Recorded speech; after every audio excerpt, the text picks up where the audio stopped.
It's Red Eye Radio. Gary McNamara and Eric Harley talk about everything from politics to social issues and news of the day. Whether you're up late or you're just starting your day, welcome to the show. From the Uniden America Studios, this is Red Eye Radio. All across the USA and around the world, we are Red Eye Radio. He is Eric Harley, and I'm Gary McNamara. Download our Red Eye Radio app today, and you can listen wherever you are to the show at your convenience. That's right.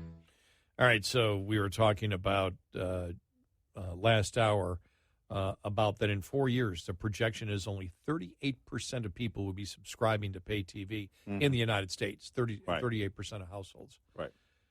That was a little bit mind-boggling. It just made me think, though, over the weekend, you know, my dad is into watching streaming, but he's been streaming from the smart DVD, which is about 10 years old, where half the apps are no longer in service. Mm-hmm. But YouTube is. So my sister, for Father's Day, got him a brand new Chromecast, you know, with the remote control and everything else. And it's like he's fighting it. It's like, no, I like the old way. No, it's too slow. You don't understand. This works 20 times faster, and it does. I mean, you look at the old remote and the old whatever the software is in the DVD player, it like takes forever to load YouTube, and it's, you know, the new Chromecast is boom, boom, boom, but it's a new remote he has to use, and he's fighting it. It's like it's like when I'm back in 2 weeks, he'll be flying all through it. But another story here that I just saw here at the top of the hour and thought was interesting since we were talking about TV. The news site Semaphore has it. Liberal activists want to buy your local TV station.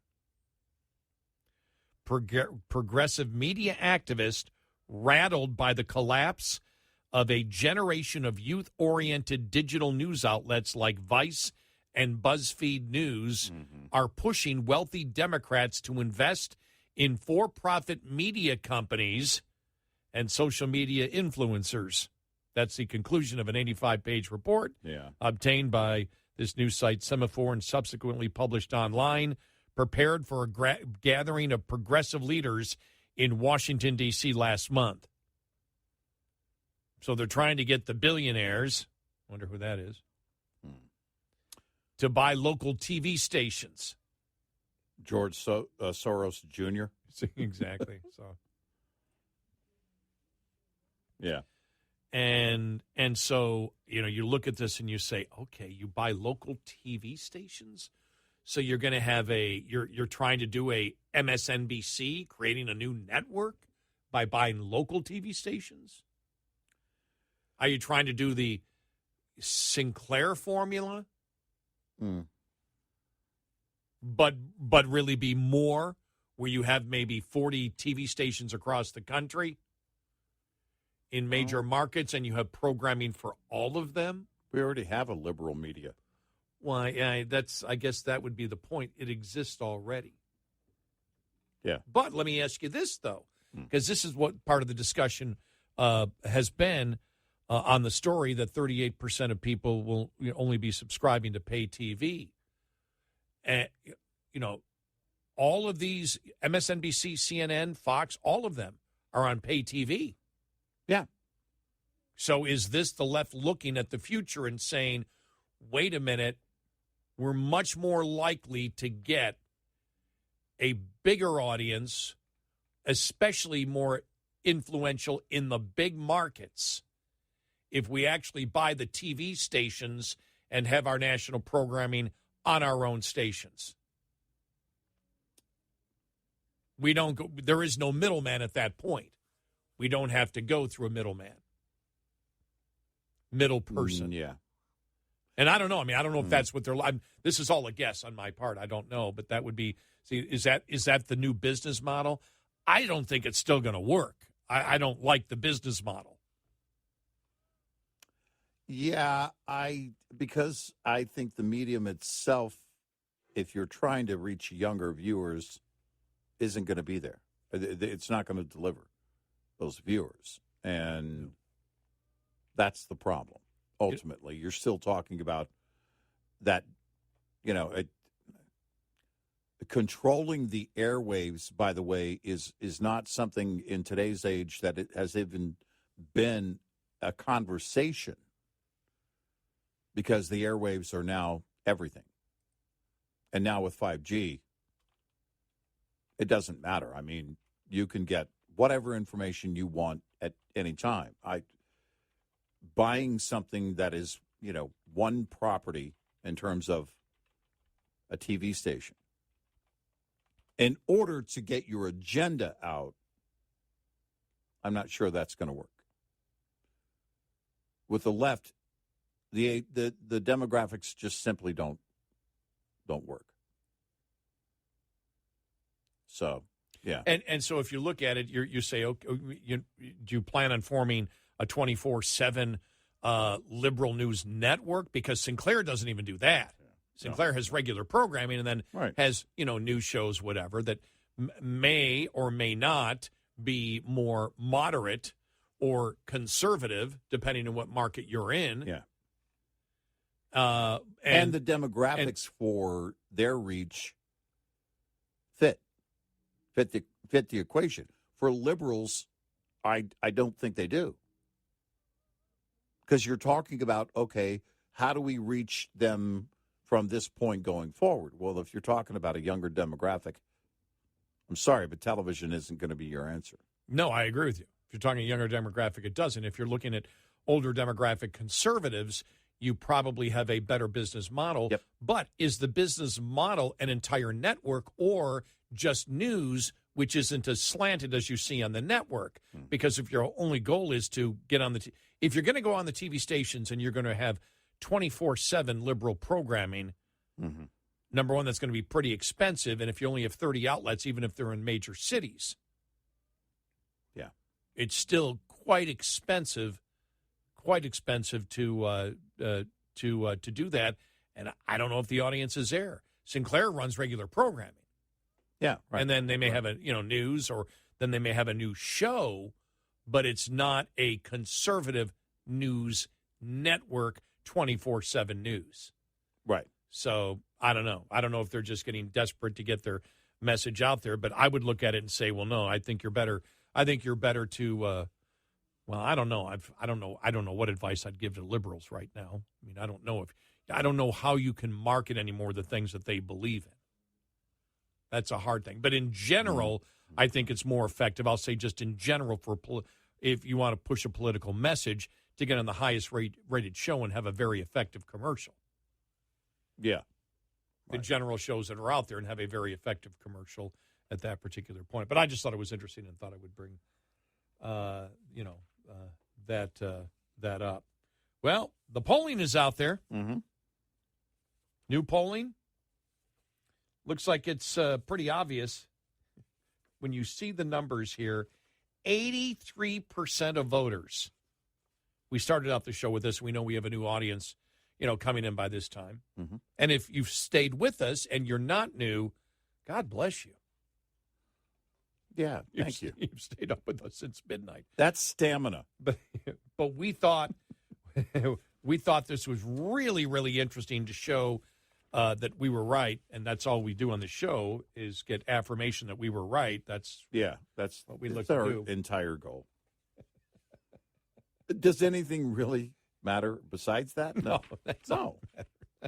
You may think so, but this is about us. No, one of the things we've always thought is, to be serious now, one of the things we've always thought is that we still live in a nation that is, one thing that they hate are politicians that take bribes and politicians that don't pay their taxes. Mm-hmm. We've always thought that still probably is the strongest thing that you can find most Americans are unified about. Yeah.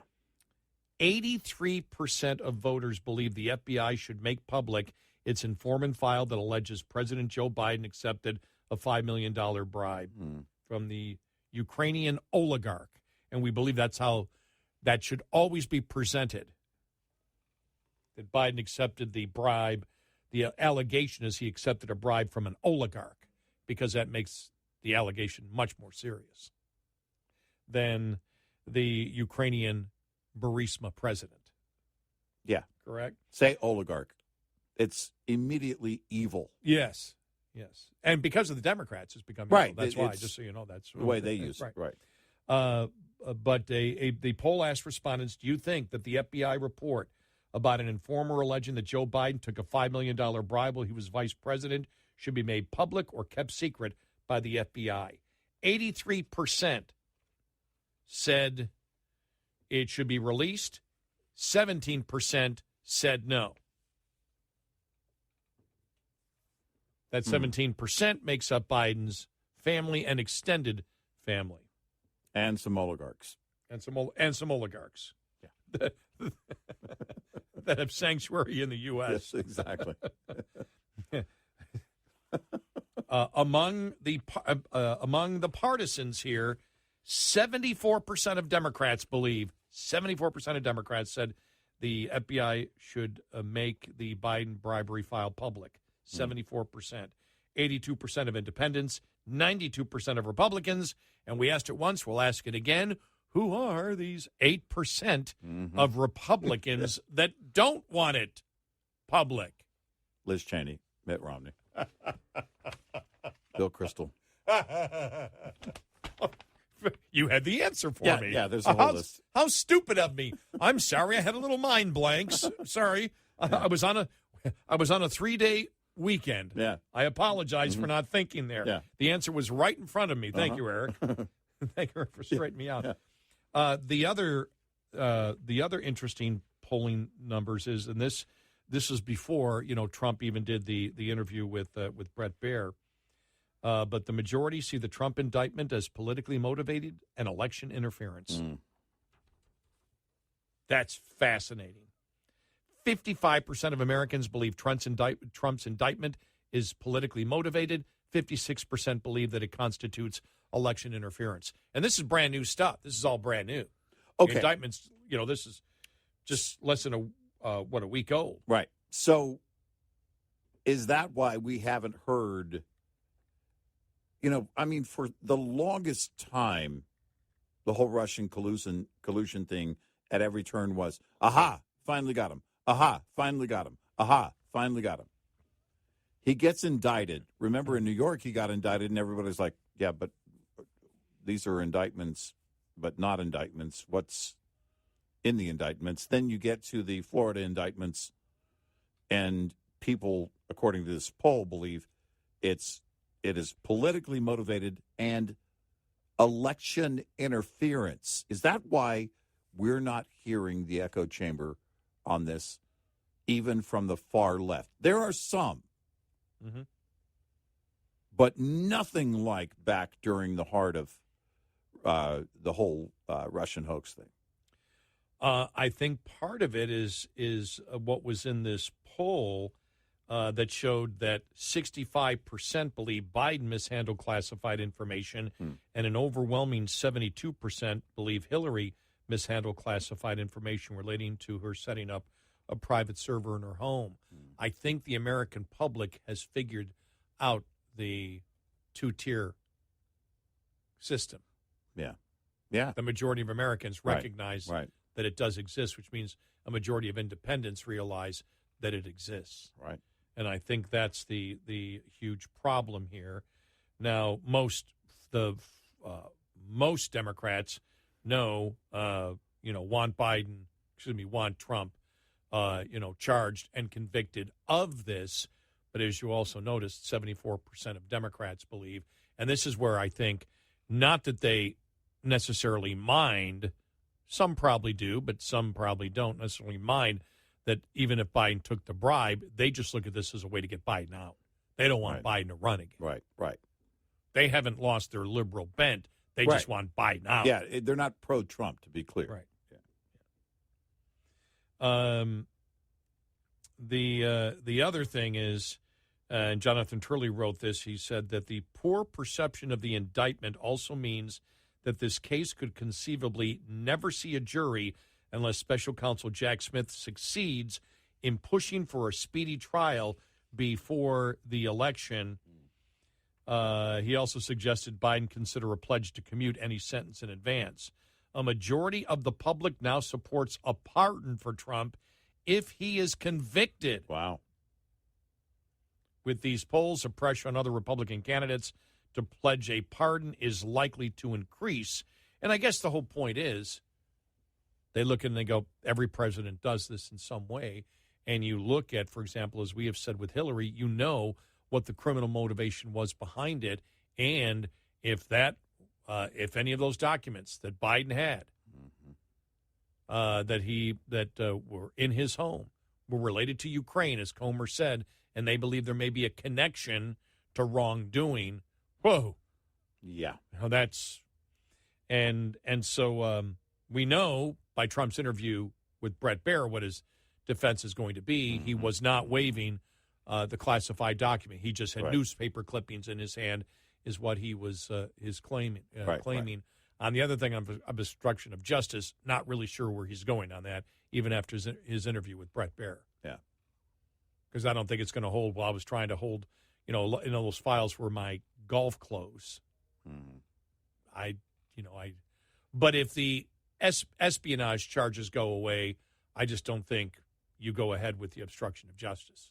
Well, I think that's the heart of the case, is the espionage charges, and you're going to have to, the prosecutor's going to have to prove that document. I don't know how you do that. But I don't know how you keep Trump from doing interviews. Mm-hmm. It didn't help him. Right. If I'm his lawyer, I'm furious what he did with Brett Baer. But he's not going to stop. This is what he's going to do. Mm-hmm. So we'll see. But as Andrew McCarthy wrote, there's going to be so much discovery here on classified documents. And they said, as we said, if that classified document, if they can't present what they claim he was holding in his hand, they can't charge him with it. Well, again, I just wonder if they believe, if even the prosecutors believe, we're not going to really go this far. We're just going to go, if it gets us through the election, we could even drop the charges. Maybe it wasn't meant to see a courtroom. 866-98 Red Eye. Minimum changes in production, several adjustments in price.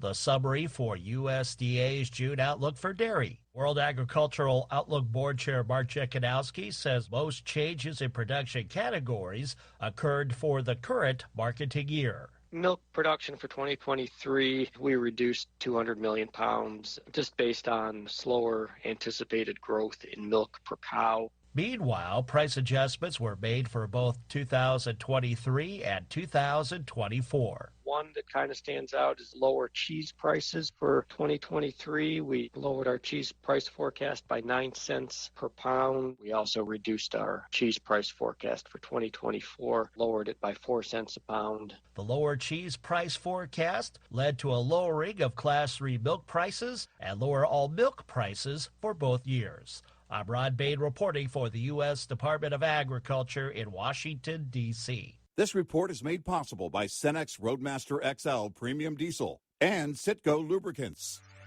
We'll be right back with more Red Eye Radio with Eric Harley and Gary McNamara. If you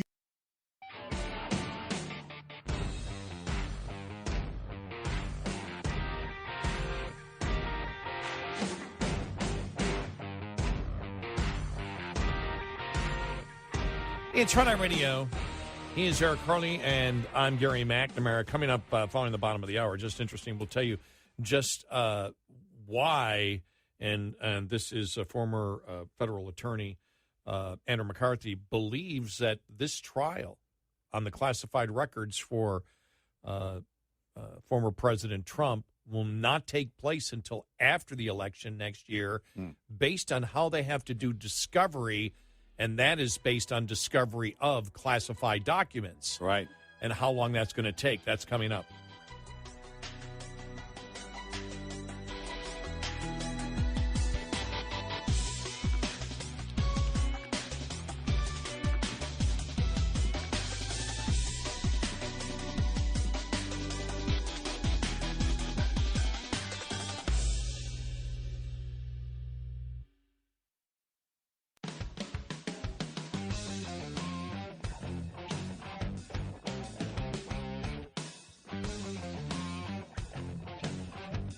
You're a threat to democracy if you don't download our app, Red Eye Radio.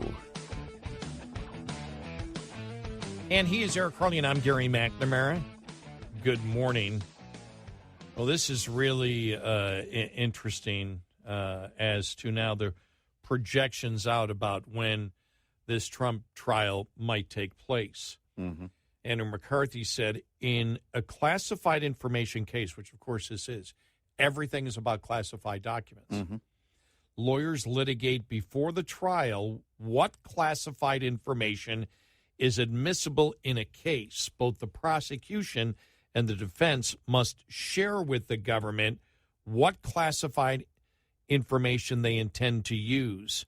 McCarthy said the defense always claims that they need more, and because they really think it's exculpatory, and not because they really think it's exculpatory, but because they know the government doesn't want to reveal it. Mm. And they try to make a record that they were prevented from making their defense. So every single piece of evidence that they bring forward, Yeah. the defense will challenge. Yep. Well, and And- that's it. And you can't bring it to a jury because the jury is not allowed to see it. Right. He said the judge then rules what is relevant, and the government can either declassify the information so it can be used in the trial or order a substitute.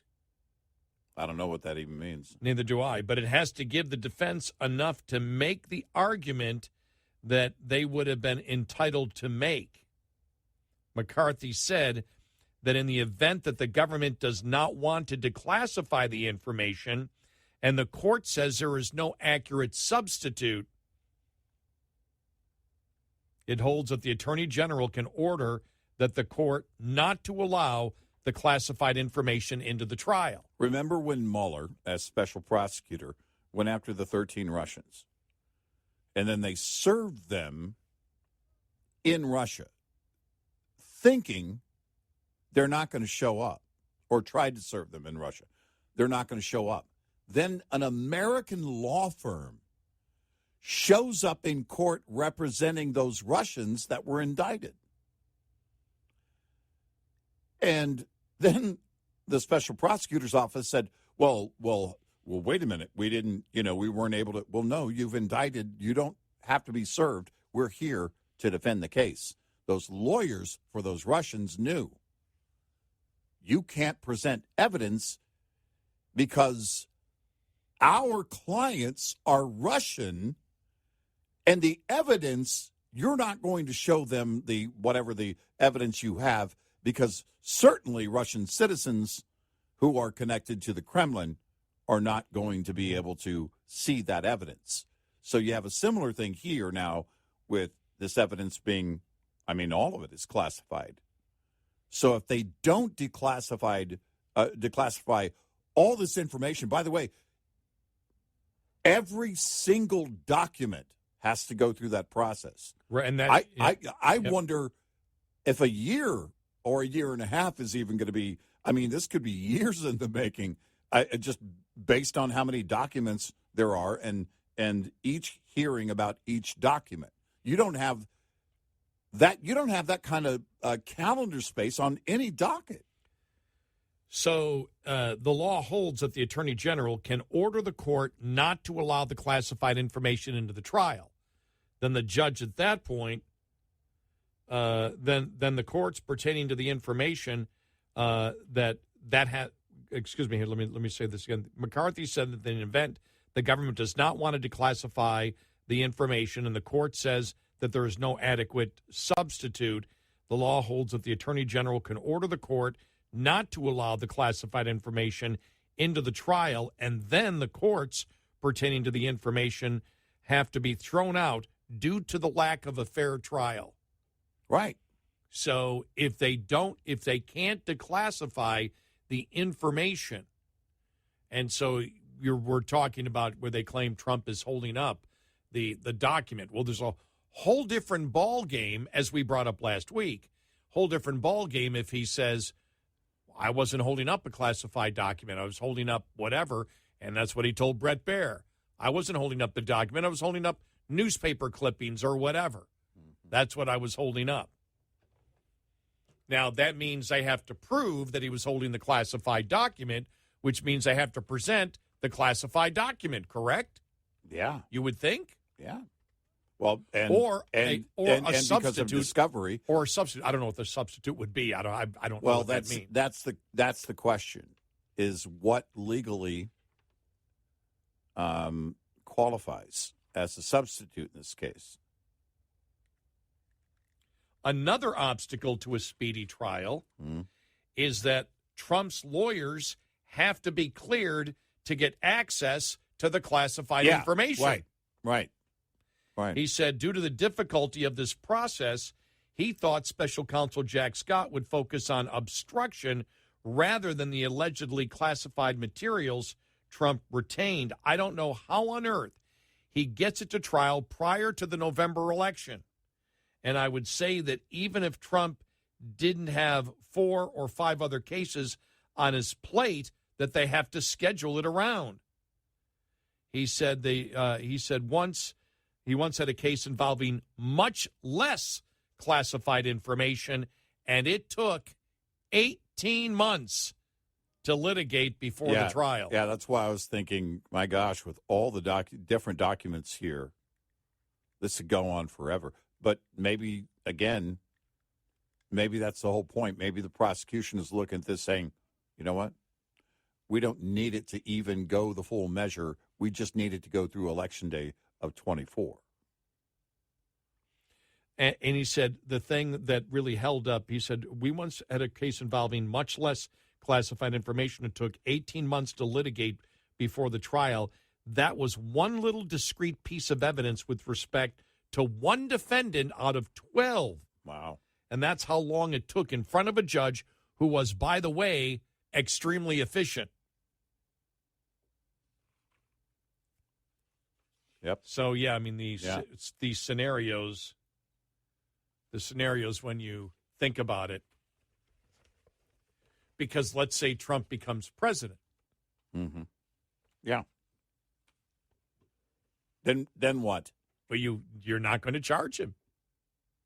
No. It goes away for 4 years. Right. Which the Democrats would love for that to still be hanging. Yeah.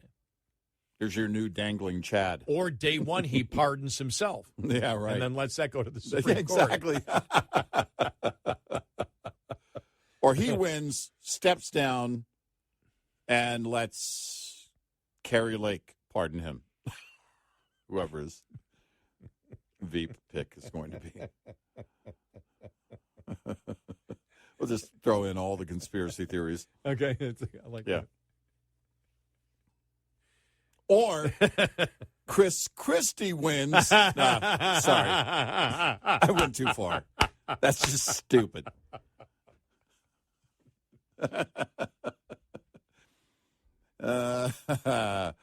Yeah.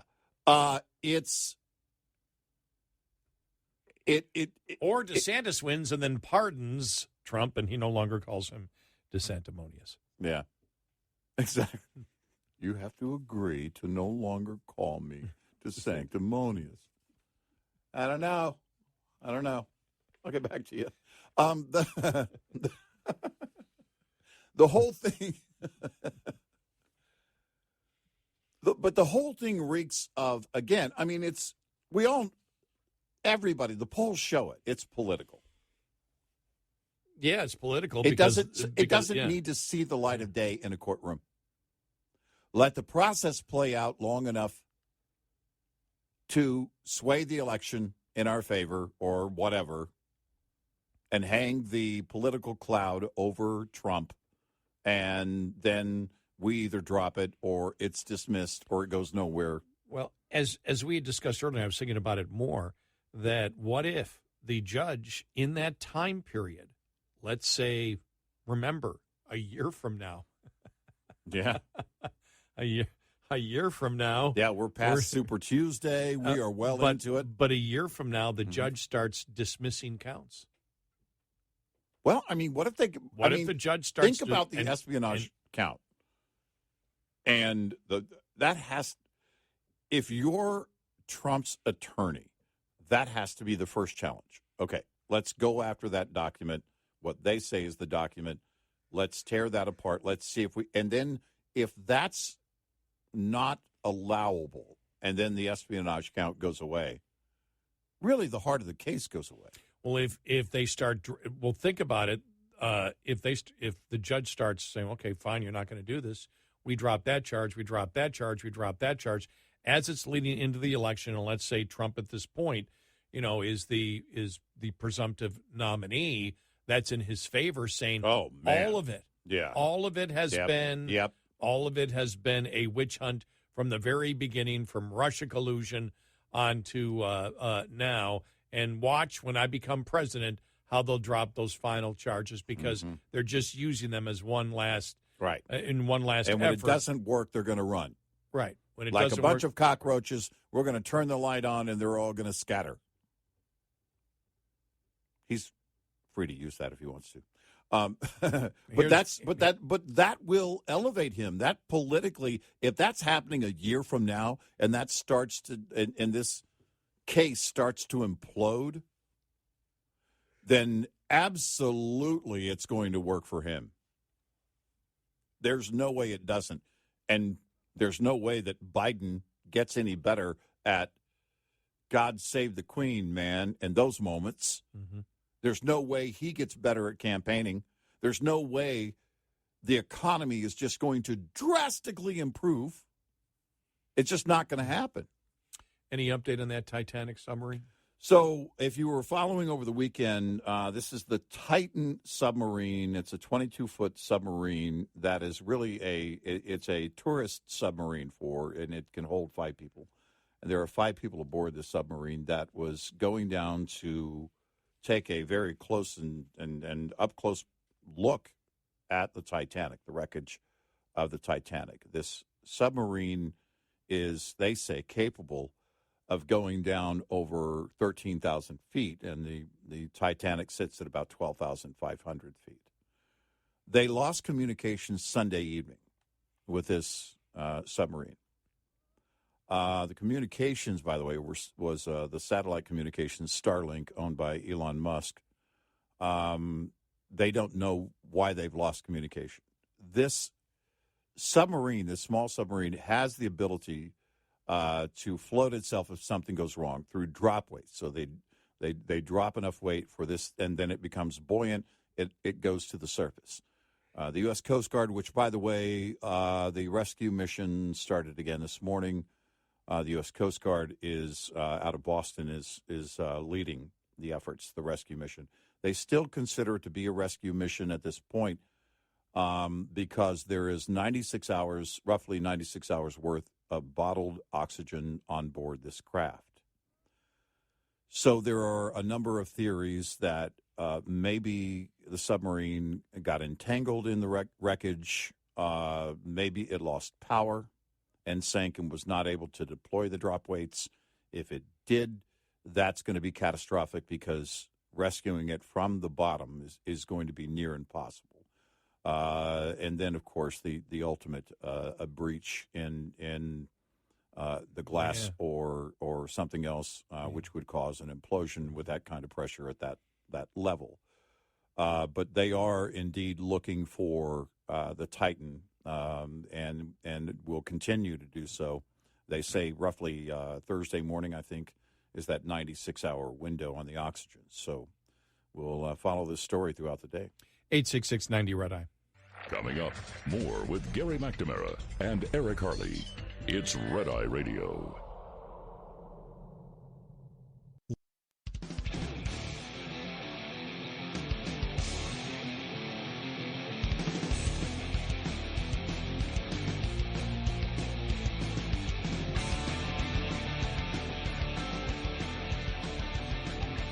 It's Red Eye Radio.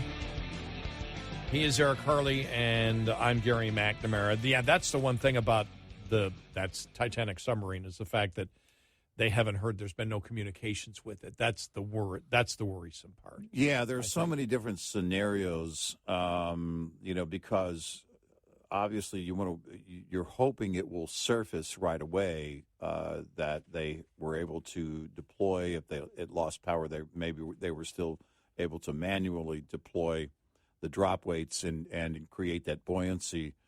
But once it goes below that continental shelf level, there are a few crafts in the world in terms of rescue. It's just you can't. And military nuclear submarines, just so people know, can only go down about 2,000 feet? Yeah, and we're talking 12,500 for the Titanic, and even further. They're claiming that this Titan sub can hold at least 13,000. It's fine. But we'll see what the rescue mission does or where it goes today.